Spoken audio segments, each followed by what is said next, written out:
Welcome back, you lovely lot, to another product review. Yes, we've got another diagnostic scanner. I don't know what is going on. We are getting contacted by so many different companies now who want us to review all sorts of different products for them. It really means the world to me that people can see the kind of progression of the channel and they like the reviews that we do. Obviously, we're still going to be doing the motorcycles and the cars. That's our primary kind of content for the channel.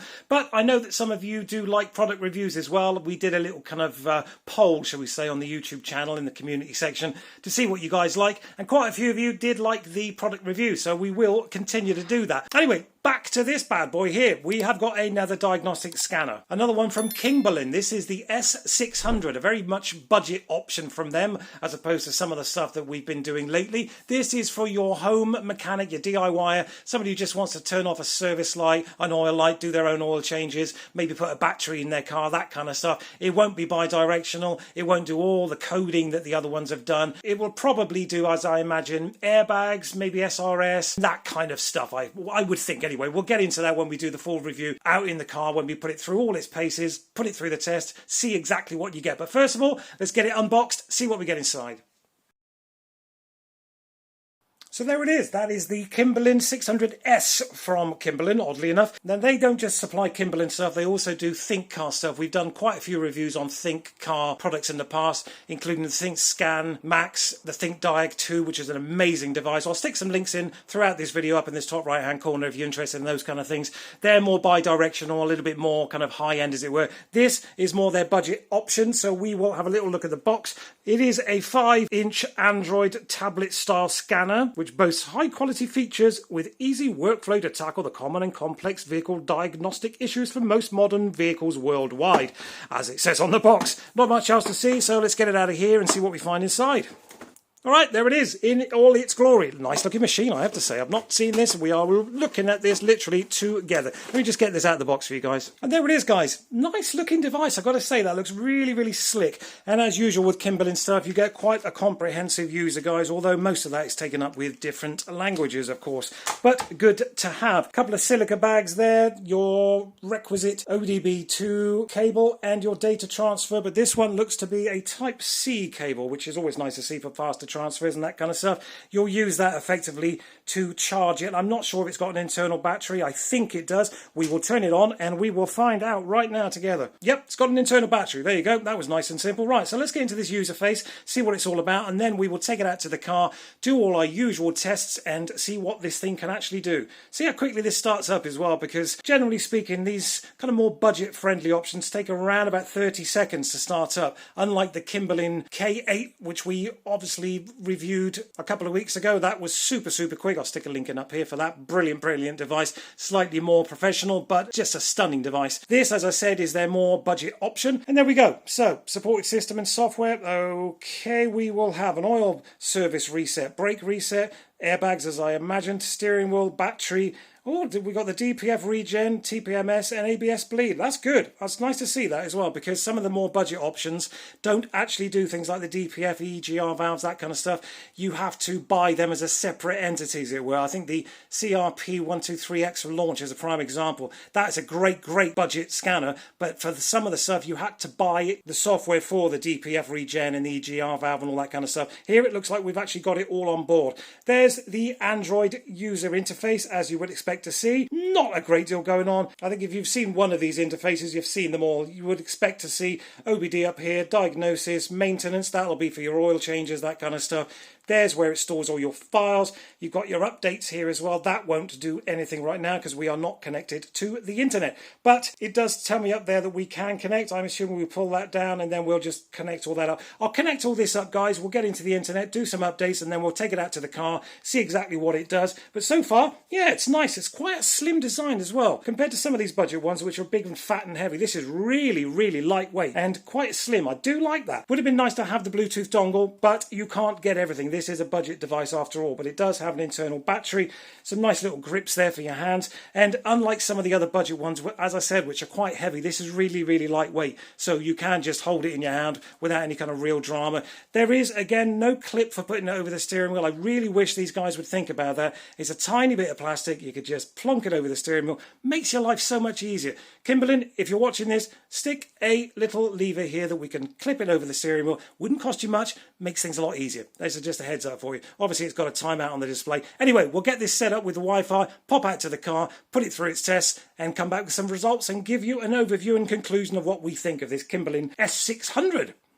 So you join me in a Renault Kangoo, of all things, a 2002, not our car at all. This is a customer's car who has bought it to me. I say customer is a friend of a friend of a friend, who's bought it to me to basically try to find out why it keeps stuttering and spluttering and it seems to keep conking out. They don't seem to know why. That's about all the symptoms I have so far. I've just asked them exactly what's going on. They said, well, it has trouble starting sometimes. It feels like it's spluttering. I would think it's probably a fuel issue of some description. It is a diesel and it is 21 years old, so it may not be as simple as just plugging it in and hoping that the ECU is going to tell us what the problem is, but we will check out this Kingbolen S600 and see what it will tell us. While it's plugged in, it's charging, of course, which is always a bonus, and it is telling us we have got 13.4 volts, which is a bit high. I have to say, I'm wondering why that is so high on the voltage for the battery when we are static. There's no ignition on, there's nothing on. 13.4. If you know anything more than I do about that, guys, please drop it in the comments. I would have expected that to be around about 12, maybe 12.5, but 13.4, 13.5 volts on an unused battery, as in the ignition isn't on, there's nothing happening, is a bit odd in my mind from little that I do know. Anyway, we're going to turn the ignition on and we will do a quick OBD scan and a diagnostics with this Kingbolen S600 and see what it will tell us. So ignition on, as you can see, the glow plug light is on. That to me indicates there could well be a problem with the glow plugs, because that light should have gone out now. We've got the ignition on. If you've ever owned a diesel car or driven a diesel car, you will know that that little light down there, see if we can get it to focus a bit better. Where are we here? It doesn't seem to want to focus. That little light there, basically, the glow plug light, that should go off after about 5 seconds at most if your glow plugs are fine. It has stayed on, which is a little bit odd. What I'll do is I'll start the car first and just see if it goes out. Okay, well, that to me is the problem. I'm not quite sure why they didn't tell me that glow plug light was staying on. That is an instant kind of warning. That looks like it's a glow plug with the DPF light above it as well. I'll turn that back on and just show you guys. Hopefully we can get in there and you'll see what I mean. It's just there. That, I wonder if that's the DPF above it and that's the glow plug. That should have gone out already. Anyway, we'll get on to the Kingbolen S600. I think we already know what the problem is. I mean, it's starting, but that glow plug should have gone out within 5 seconds and it's certainly shouldn't be on once we've started the car. So we will give it a quick OBD2 scan. It'll check for the VIN. I would imagine it is a 21-year-old car, so the auto VIN probably won't work. I'll cut back in a second when it, well, there you go. It's going through the protocols now with all the canvas and all the other little protocols it does before it probably comes back and fails on them all, but we will cut back in once it, I mean, it's obviously failed on that one. It'll probably, yeah, there you go. It's going to fail on all of these. Then it'll kick in and tell me what it will show us. Okay, it's telling me the mil status is off. The DTCs in this are 0. Readiness completed 4. Data stream supported 10. Okie dokie, we'll just press OK and get out of there. Might be easier to just use that actually. Let's get back out of there again for a second. We will end the session because we want to go into the diagnostics. So that was the OBD. It's telling us we've got no mill lights on, no DTC errors in the car at all. But as you can see, the glow plug light is still on, and to my mind that shouldn't be on when the ignition has been on for this long, and it certainly shouldn't be on when the car has started. So we'll go into diagnostics, see if this will tell us anything. We'll have to go all the way down to Renault, of course, because it won't auto read the VIN because it's such an old car. Bear with me. We pick Renault. Now, will it tell me exactly what this is? That's interesting. It says Renault / Dacia / Samsung. I didn't realise Samsung made cars, but hey ho. Right, what's it going to tell me here? So we've gone into the automatically search and manually select. I think we'll probably do a manually select here actually. So let's get down to the Kangoo because that is what this is, and it will probably ask us for the year of this car, which is bloody old. Does it even have Kangoo? That should have already come up here somewhere. So yeah, okay, that's interesting. It doesn't actually have a Kangoo in it. It may be called something else. Up right at the bottom, there it is, Kangoo. Right at the bottom of the list, which is quite interesting. Engine control, ABS, TCM, as in the transmission, the airbags, and the gas injection. I guess gas injection is where we really want to go to find out exactly what is going on with this car. We may have to start it, so bear with me, guys. I'm just letting this Kingbolen S600 go through its little process is at the moment, but we may have to start the car to find out if there are any issues with the glow plugs, as I suspect. So bear with me. The one thing I would say, guys, is this does seem to be taking an extraordinarily long time. It's been at least a minute now since we clicked on to gas injection. Okay, communication error with vehicle ECU. Okay, that's interesting. What I'm going to do is I'm going to start the car and redo the gas injection. So bear with me while we get this started. All right, the car is now started. As you can see, the glow plug is still on, which isn't ideal. Obviously, as you know, we should not be seeing that.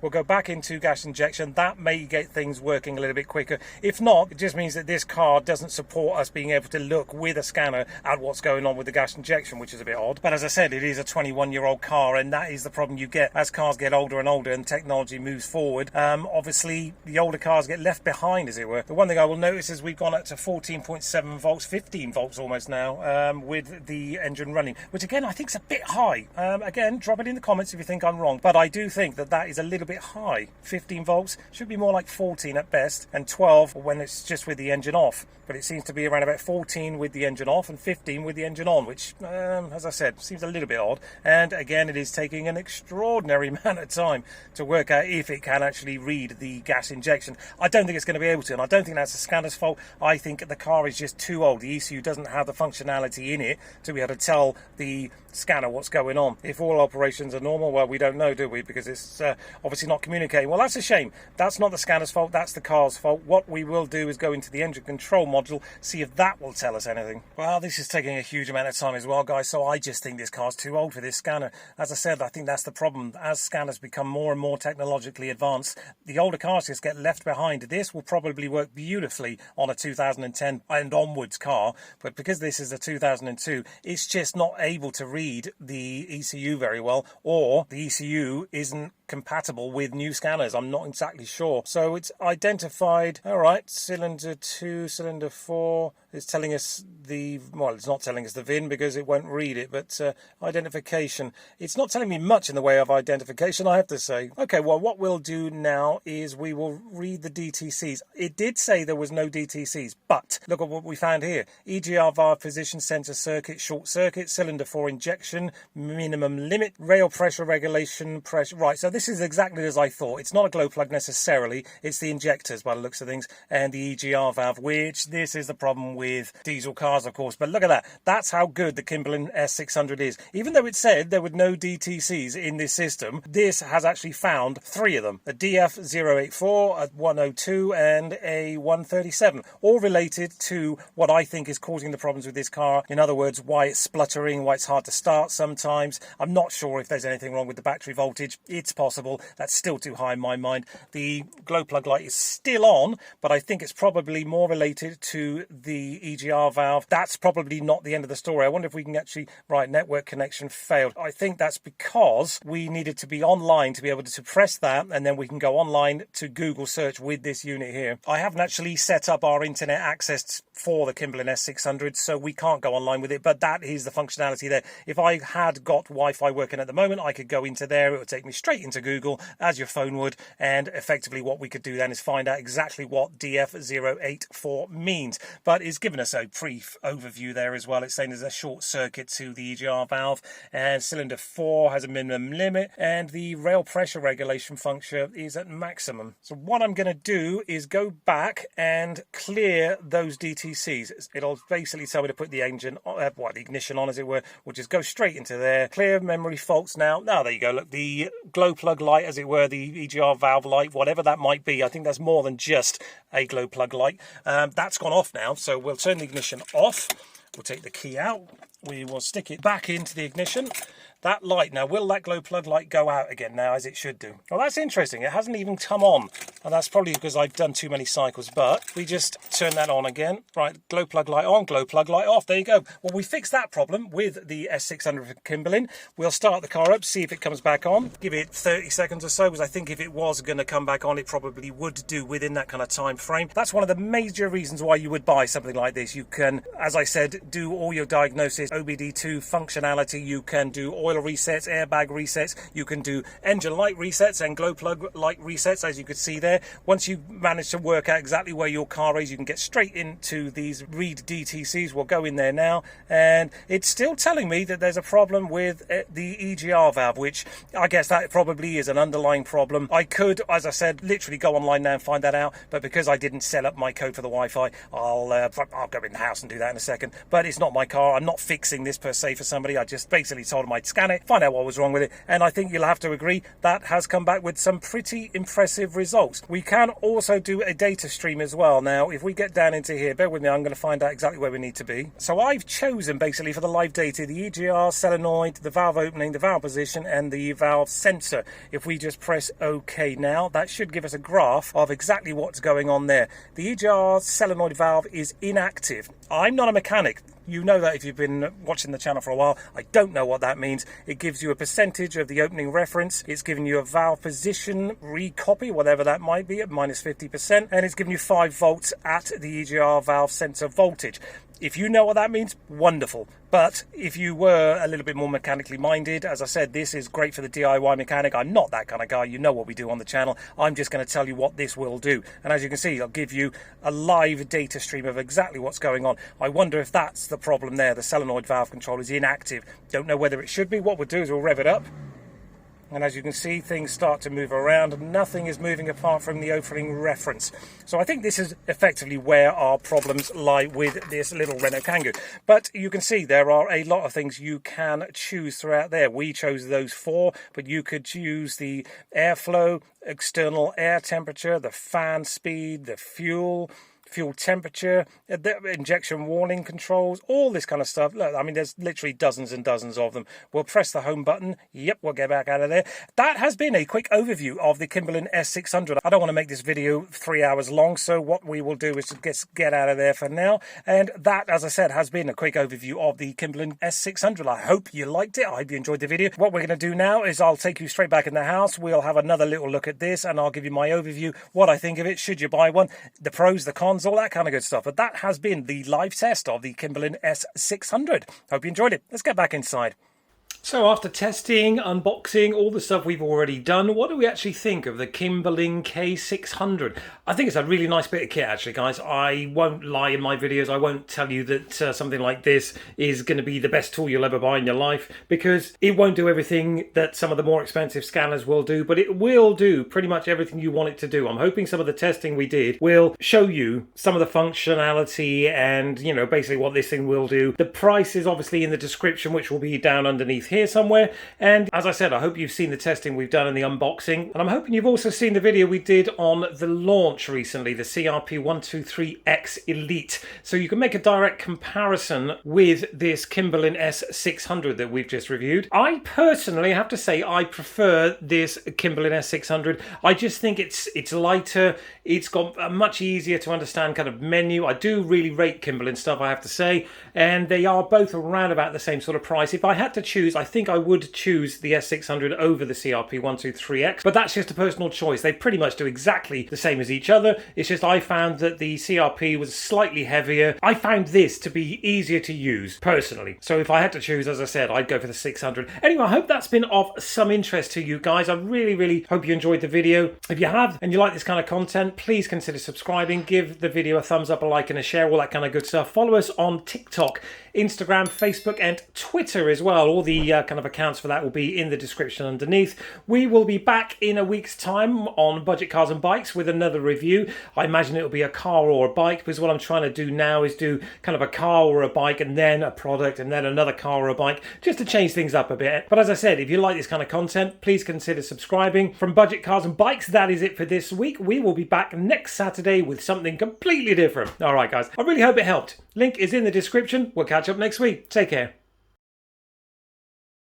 Everything is as it should be. The big dent that was over here has gone. The wheel's back on it the way it should be. This is one of the most expensive cars I have ever owned. Today we are going to revisit the mighty GSX 1400 from Suzuki.